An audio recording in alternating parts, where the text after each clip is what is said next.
This administration is a rabid dog, and it's turning us upside down. And as far as I'm concerned, it's as obvious as the nose on your face.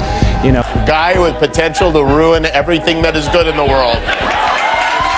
I never do. In 15 years, I've done it 7 times. I like to greet the guests on stage. I feel dumb saying hello to them and then saying hello again 10 minutes later.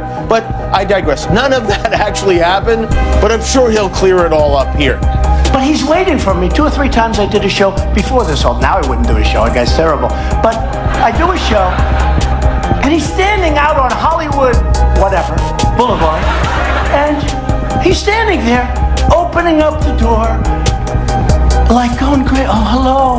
I wasn't president. I was like a guy, right? The cycle remains unbroken, a recurring sequence of deception surfacing in various cities under different guises. This is the hypnotic essence of the Trump era's unique brand of fabrication. We are not witnessing the calculated, careful maneuvers of a master manipulator. A strategic liar operates in the shadows, erasing footprints and scrubbing records before attempting to rewrite history. Instead, we see blatant denials of events captured clearly on tape. He disputes the accounts of those standing right there. Who would you like to see replace Kimmel on late night? Well, a lot of people, anybody could replace him. The guy had no talent. He was fired, he had no talent. It's a whack job, but he had no talent, and more importantly than talent, he had no, because a lot of people have no talent, they get ratings, but he had no ratings. Well,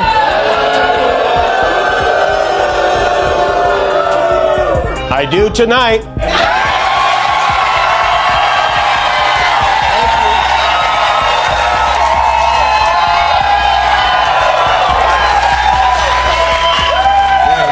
Thank you. Anyway, as I was saying before I was interrupted. Who would you honestly choose to take over Kimmel's slot in late night? Almost anyone. The list is long. That individual possesses absolutely zero talent. The thunderous ovation wasn't merely welcoming a host back from a temporary exile. It was the sound of a collective release, a massive audience finally exhaling after nearly a week of agonizing uncertainty. For 6 days, the public wondered if a comic would simply vanish or if a stand would finally be taken. You didn't silence the man. Well, guys, the big story is that Jimmy Kimmel was suspended by ABC after pressure from the FCC, leaving everyone thinking WTF.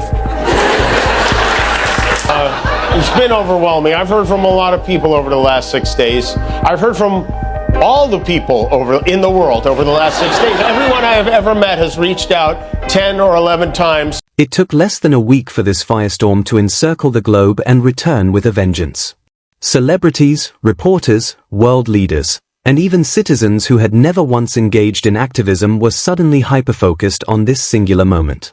The realization dawned on everyone that this wasn't a trivial spat over monologue jokes or cable ratings. It was a terrifying glimpse into a new precedent for the future of free expression. If a sitting president could successfully reach into a corporate boardroom to yank a critic off the air, the stakes shifted instantly.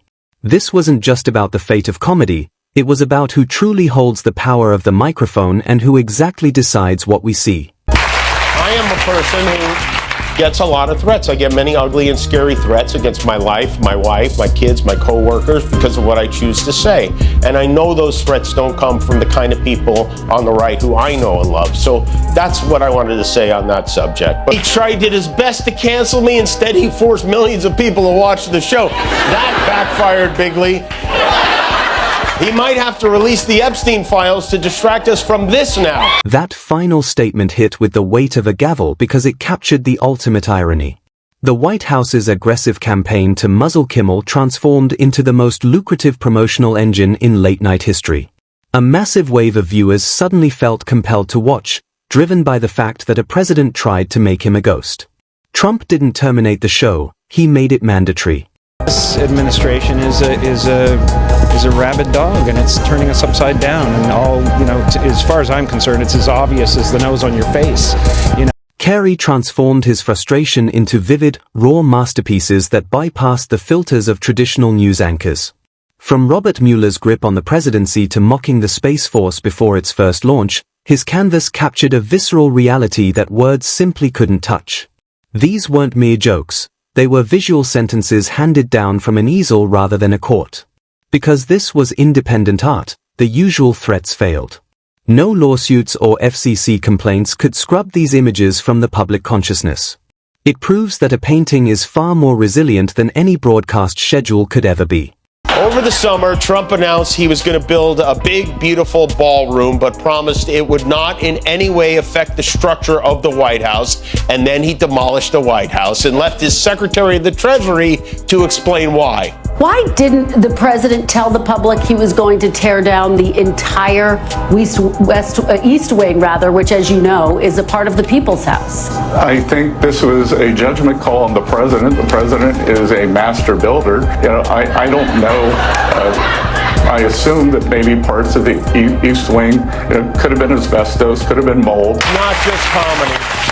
He's gunning for our journalists too. He's suing them. He's bullying them. Over the weekend, his foxy friend Pete Hegseth announced a new policy that requires journalists with Pentagon press credentials to sign a pledge promising not to report information that hasn't been explicitly authorized for release. That includes unclassified information. They want to pick and choose what the news is.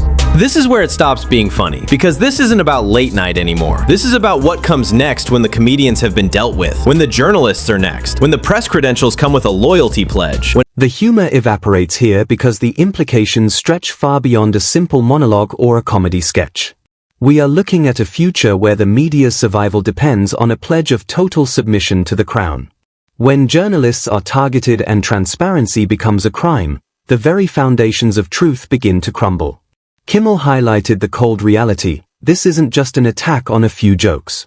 It is a war against the entire mechanism of oversight that keeps a nation truly free.